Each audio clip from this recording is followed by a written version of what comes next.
Hai, halo semuanya, selamat datang kembali di channel Mami Chloe dengan aku Marisha Utasolid. Apa kabar kalian semua yang menonton? Semoga semuanya sehat ya. Aku sudah selesai masa nifas. Masa nifas. Kalau kita kan orang Indonesia pasti ada masa nifas. Jadi setelah melahirkan 40 hari kalau bisa di rumah. Walaupun gak sampai 40 hari banget, tapi aku stay di rumah, aku istirahat di rumah supaya tubuhnya kembali pulih. Tapi berbeda sekali dengan di sini. Di sini gak ada istilah masa nifas.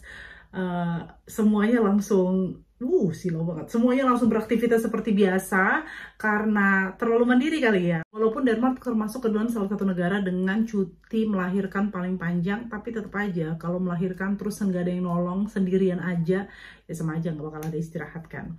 Anyway, aku nggak mau membahas tentang parental leave, aku juga nggak membahas tentang masa nifas di sini.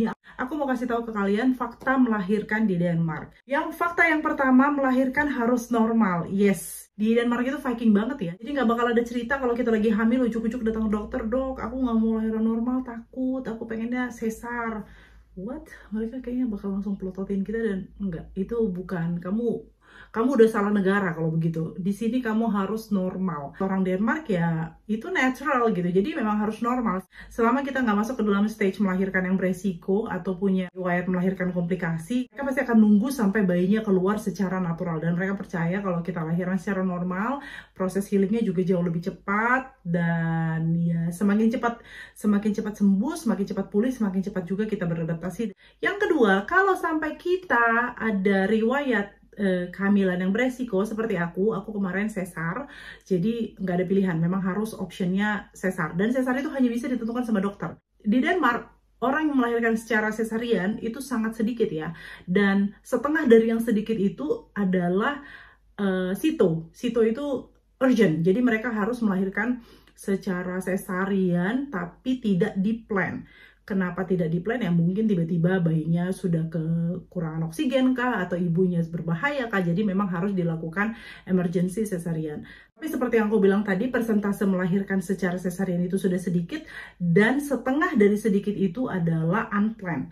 Aku termasuk ke dalam yang plan sesarian, dan di sini plan sesarian itu hanya dilakukan di hari Selasa. Aku nggak tahu di kota lain, tapi di kota Esbjerg plan sesarian itu hanya dilakukan di hari Selasa.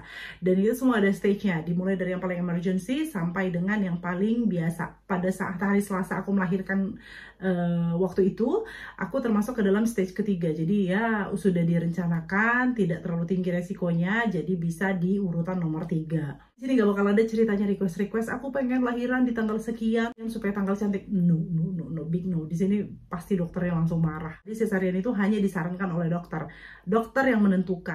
Fakta yang ketiga adalah di sini ibu hamil dan ingin melahirkan sangat dipertimbangkan sekali keinginannya mau melahirkan seperti apa ya. Mau itu water birth kah, mau itu home birth kah. Denmark pasti akan mengusahakan untuk memfasilitasi.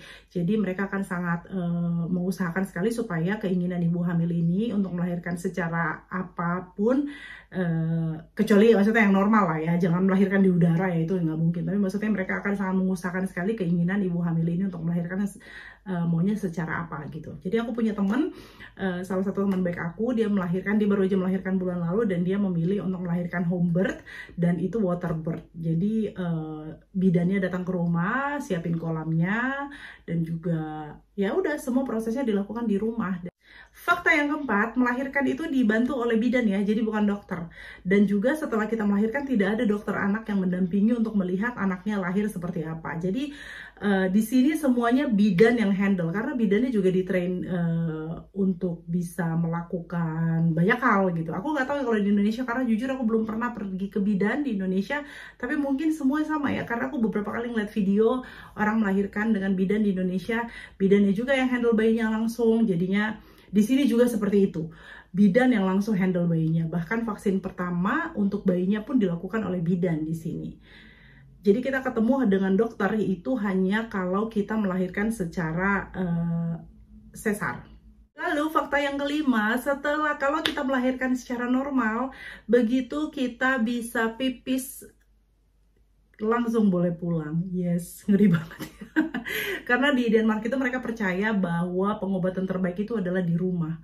Padahal banyak kalau kita kan maunya aduh di rumah sakit dulu ya supaya anaknya langsung dihandle dan supaya bayinya dipegang dulu sama susternya. Kalau di sini enggak, begitu melahirkan bayinya langsung taruh di dada kita dan itu kita yang handle sampai kita pulang. Kalau untuk sesarian biasanya 2-3 hari kita stay di rumah tergantung kondisi si ibu dan juga kondisi si bayi. Tapi kayak aku kemarin aku cuma stay di rumah sakit selama 2 hari. Lalu fakta yang keenam, di sini semuanya biaya rumah sakit free atau gratis, karena itu udah termasuk fasilitas dari pajak yang sudah kita bayarkan ke negara. Jadi urusan kesehatan kecuali gigi di sini semuanya gratis. Jadi melahirkan pun di sini semuanya gratis. Dan fakta yang terakhir, kalau kita melahirkan di Denmark, di sini semuanya sudah disediakan di rumah sakit. Ya boleh sih kita mempersiapkan, kita bawa macam-macam, bawa baju kah, bawa apakah segala macam, tapi semuanya sudah dipersiapkan di rumah sakit, mulai dari pakaian, handuk, juga pembalut, pakaian dalam, apapun, you name it, semuanya disiapkan oleh rumah sakit. Jadi siapa tahu kita harus melahirkan tiba-tiba dan gak ada persiapan sama sekali karena kita belum packing, gak usah takut karena di Denmark semuanya sudah dipersiapkan. Aku ada bikin video juga tentang hospital tour, tapi ini aku gak gabungin videonya di sini. Nanti kalian bisa lihat apa aja yang disediakan di rumah sakit dan apa aja yang gak ada di rumah sakit. Dan aku mau kasih tahu fun fact yang terbaru dari Denmark. Di pertanggal 1 Desember tahun 2024 kemarin, Denmark sudah memberlakukan IVF atau in vitro fertilization secara gratis untuk anak pertama dan anak kedua. Jadi kalau ada single parents yang pengen punya anak dan mereka masih berusia di bawah 40 tahun dan belum memiliki anak pertama sama anak keduanya, itu bisa dilakukan treatmentnya di sini gratis. Oke, itu dia video Mami Chloe tentang fakta melahirkan di Denmark.